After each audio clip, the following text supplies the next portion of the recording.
So how are you doing? Today's lesson is about 3 different chords, right? So I'm going to show you 3 different chord shapes, and that's obviously quite a lot to do. But the reason I'm putting it all together in one video is so you've got them all in one place and you can come back and reference it when you need to. But don't feel like you have to master these 3 chords right now today.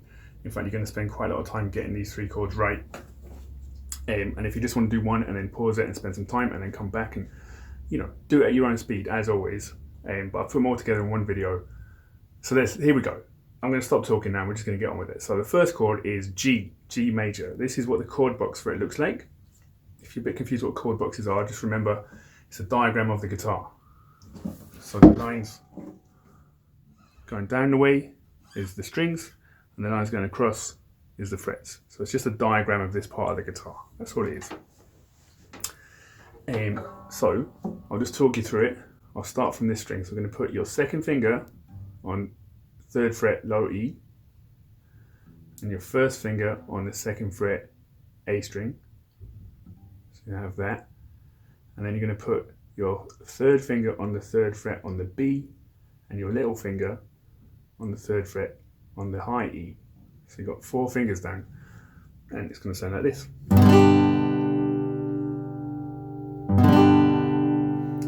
Okay, so that means it's quite hard to do. Just as you're going through it, this is what you're going to do with all your chords when you're learning them.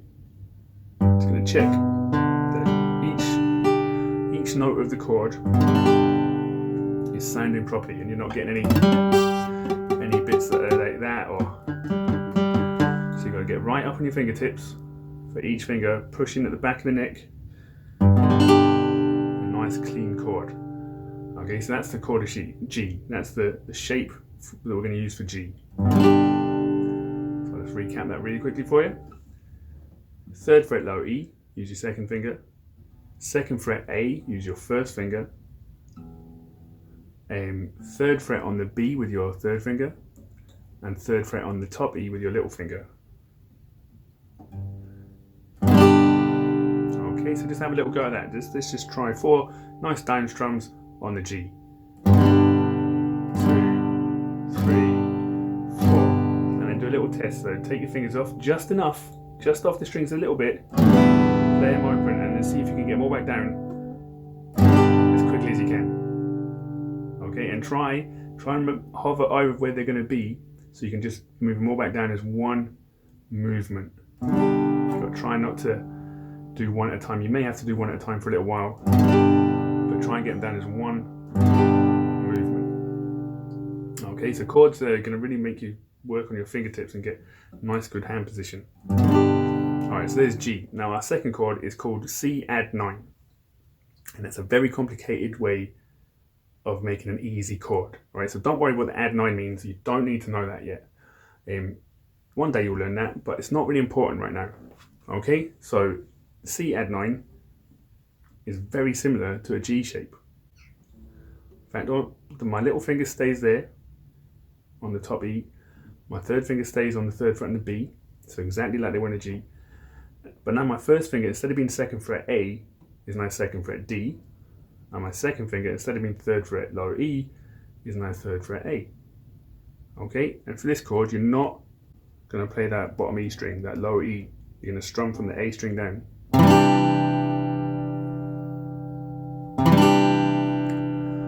Okay, so it's just a quick practice switching between G and C add 9. See what's happening is you're using these 2 fingers, they're kind of anchored there, they don't have to move, and you're just moving your 2nd and your 1st finger across the strings. And the other crucial thing is you strum from the A down when you do the C string, C chord. Okay, so that's C add 9.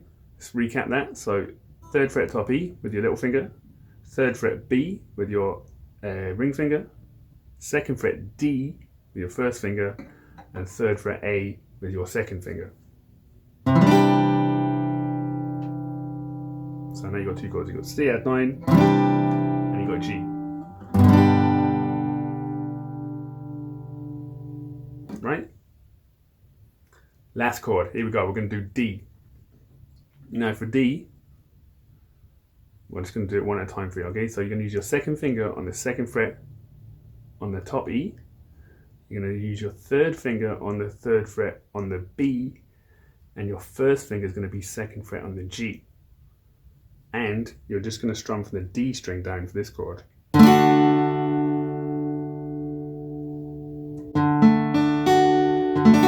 So it's a sort of little sort of triangle sort of shape.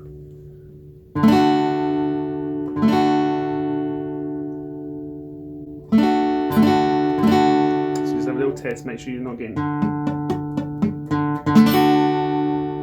any duff notes. You've got to get around your fingertips and make sure your fingers are arched, because if they're falling sort of flat, then they tend to block whatever string is lying underneath them. So you need to get right on your tips.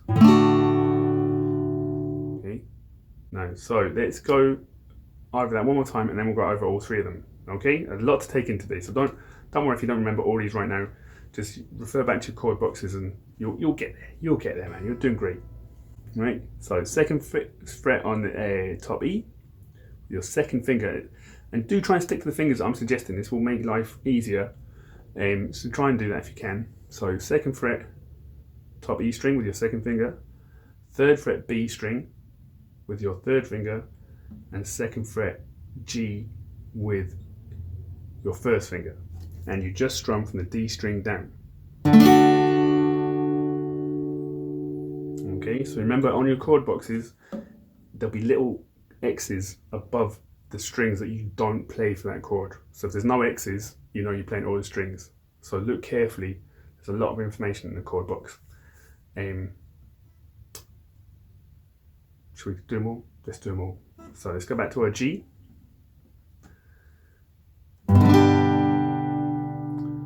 See if you can get there.